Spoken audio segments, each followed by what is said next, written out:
yang lain. Kalau saya perkenalkan, saya Sultana Nabila Fatia, teman-teman bisa panggil saya Tia. Kalau saya Jenny Puswita Suryaningsih, bisa panggil JJ. Saya mau yang lagi viral itu ya? Oke, terus ada 3 teman kami yang juga hadir di sini. Ada Mbak Tari, Mbak Yana, dan Mas Yoga. Ada satu lagi Mbak Ranti yang nggak bisa hadir karena memang sedang sakit begitu. Oh gitu. Saya yang belakang karena di sini juga ada kamera, kita langsung live streaming. Bisa buat teman-temannya diajak untuk starjogja.com, bisa untuk live streaming dan video streaming ya malam hari ini. Nah, komunitas Ibu Peduli Bullying. Ini ada kata bullying di sini. Apa yang menjadi highlightnya bullying? Kenapa bullying gitu? Yang jelas yang pertama dulu awal berdiri itu kan tahun 2018 Mas Rizky. Jadi karena kenapa dikatakan Ibu Peduli Bullying, karena memang awalnya kita berkumpul itu ibu-ibu. Resah aja gitu, kenapa kasus-kasus bullying itu meskipun sudah dari sejak lama itu sudah ada, tapi semakin kesini beragam sekali kan bentuk-bentuk bullyingnya. Nah karena itu kita fokus, kenapa kita nggak bergerak nih untuk menggerakkan. Jadi tagline kami tuh bergerak untuk peduli. Jadi kami ingin bergerak, kemudian mengajak setiap warga masyarakat, tentu saja dalam hal ini khususnya awalnya itu ibu-ibu, untuk peduli dengan bullying, seperti itu. Jadi memang karena keresahan itu tadi. Betul. Ya. Dan dari 2018. Oke. 2018 hingga saat ini sudah ada berapa banyak yang tergabung dalam komunitas ini, Mbak? Sebenarnya kalau member itu kan, kalau di grup itu kan biasa keluar masuk ya. Sampai pernah mencapai angka 180. Tapi ini kan sifatnya terbuka. Jadi siapa saja yang aware, kami terbuka sangat gitu. Tetapi kalau untuk diskusi rutin, kemudian diskusi intens, itu kami ada tergabung di grup WhatsApp. Oh gitu. Kalau member ada diskon nggak itu? Kadang-kadang kami ada keluar nih sebulan sekali, itu biasanya kita bagi-bagi GoPay sama pulsa. Iya. Ngiklan nih. Iya, tapi seru juga ya kalau misalnya udah kumpul-kumpul gini, pasti ada banyak hal yang positif dan juga bisa dibagikan satu sama lain. Nah, komunitas ini di keresahan atas keresahan yang bullying ini, kemudian apa saja yang dilakukan begitu, Mbak?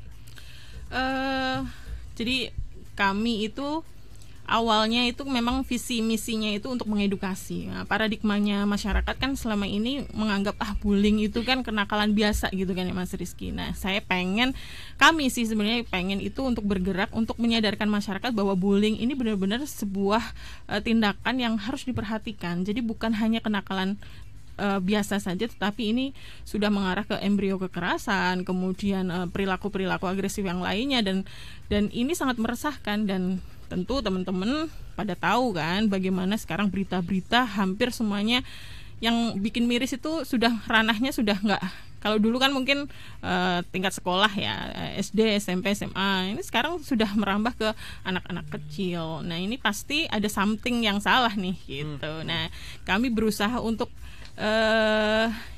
ya meskipun pergerakan kami masih sangat terbatas, tetapi harapannya apa yang kecil ini bisa membuka mata masyarakat bahwa bullying ini sesuatu yang serius.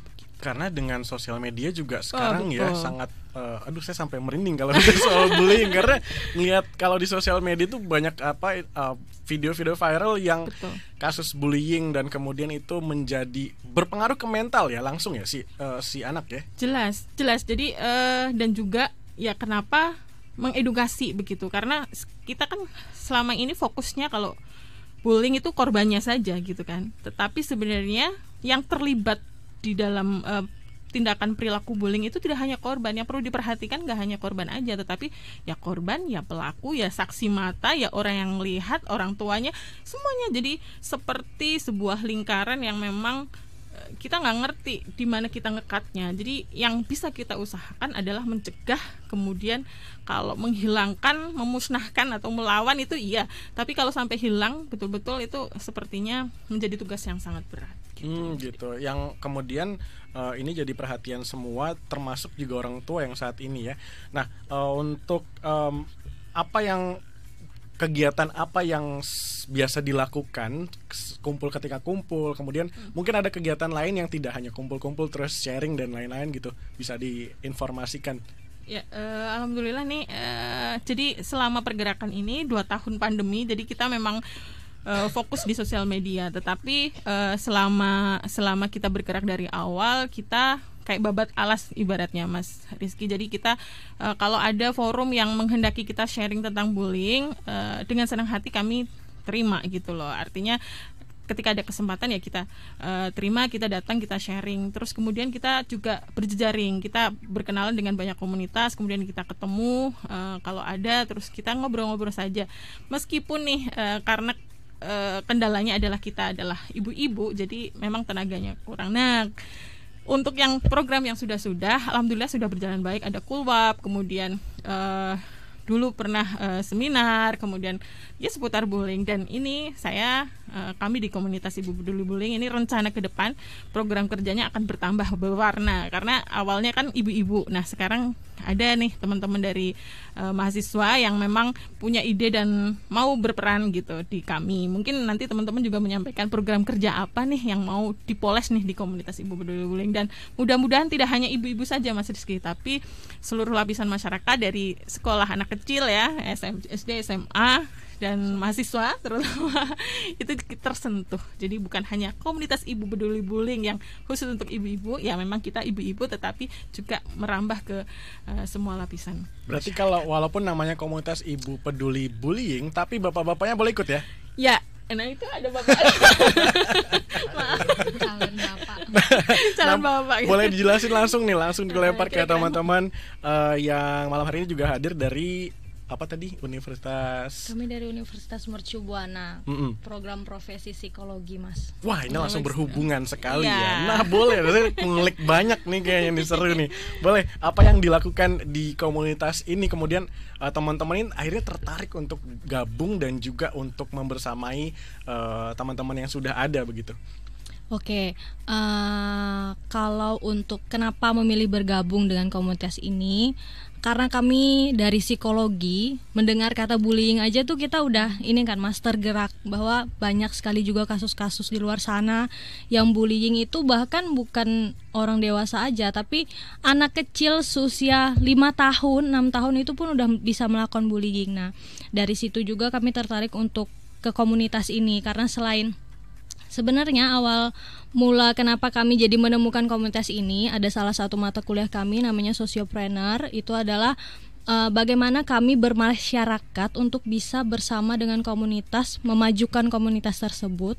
Awalnya dari situ, jadi kami mencari komunitas-komunitas yang berhubungan dengan psikologi begitu, Mas. Nah, jadi ketemulah komunitas ini secara dari Instagram. Lalu kebetulan kami cari data dari Google lah gitu ya, ada data-data di situ mengenai kontak person dan lain-lain, bagaimana visi misinya. Jadi dari situ kami mempertimbangkan dari banyaknya komunitas yang kami temukan, akhirnya kami memilih komunitas ini karena ingin lebih memfollow up komunitas ini supaya orang-orang tuh tergerak bahwa bullying itu berbahaya sebenarnya gitu, nggak cuman untuk korbannya, sebenarnya untuk pelakunya juga berbahaya begitu. Nah, udah berapa lama nih gabung di komunitas ini? Oke, terus terang kita baru sekali ya, baru banget, maksudnya tuh tergolong baru berapa bulan ya Bu? Sekitar sebulan ya, tidak ya? Sekitar sebulan gitu.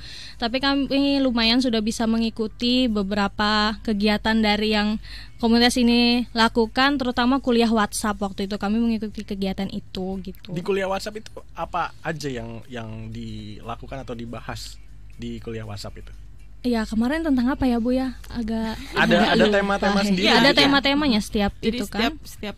Setiap bulan itu ada tema sendiri dan yang datang tuh ahli. Jadi yang kompeten. Kayak kemarin terakhir itu tentang bullying di sekolah berbasis boarding school. Jadi yang datang psikolog juga. Nah, kebetulan di tempat kami juga ada psikolognya gitu. Oh, jadi ada memang yang ahli begitu ahli, ya. Betul. Tapi kalau misalnya misalnya tentang kesehatan ya dari luar gitu. Kita menawarkan, mau nggak nih ngisi gitu, boleh gitu.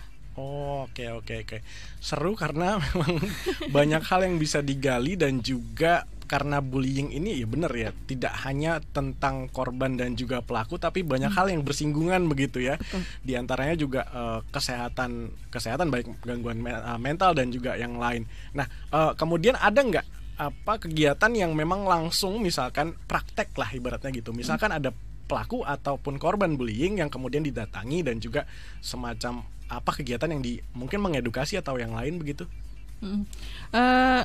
Selama ini yang langsung itu ya sharing di forum-forum ibu-ibu, terutama wali siswa, kemudian lembaga-lembaga sekolah. Terakhir itu kami bekerja sama dengan Titian Foundation di Jalan Kaliurang itu. Terus kemudian kebetulan saya juga ditugasi dari tempat saya belajar sekarang di jurusan psikologi juga, bersama dengan salah satu dosen ke sana juga untuk mengisi di situ, ketemu langsung dengan anak-anak kelas 5, kemudian ada ice breaking, kemudian memahamkan bullying itu apa, kemudian ya tentang bullying lah, bagaimana mereka nanti ketika menghadapi peristiwa atau dia diganggu, atau janganlah kita mengganggu gitu.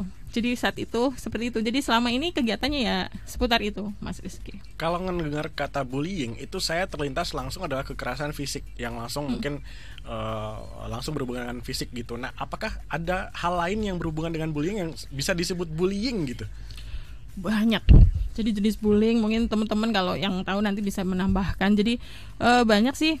Bukan hanya fisik, bullying itu yang bentuk-bentuknya ya, ada bullying fisik, bullying verbal, kemudian bullying pertemanan, cyberbullying gitu. Nah, ini yang sedang hits itu ya. Kalau fisik mungkin cenderung ke anak-anak, pokoknya kalau sudah ke anak laki-laki biasanya ya, meskipun tidak menutup kemungkinan sekarang anak-anak perempuan juga semakin body shaming Bu. Kalau misalnya ke fisik kan lebih ke body shaming. Ya, itu. Kemudian pengucilan ya, pertemanan, kemudian cyberbullying berbasis cyber di sosial media, terus kemudian bullying fisik, kemudian pertemanan, cyberbullying, verbal. Jadi semua yang keluar dari verbal ya, termasuk body shaming, mengejek, mengintimidasi dan lain sebagainya sudah masuk ke ranah bullying. Oke.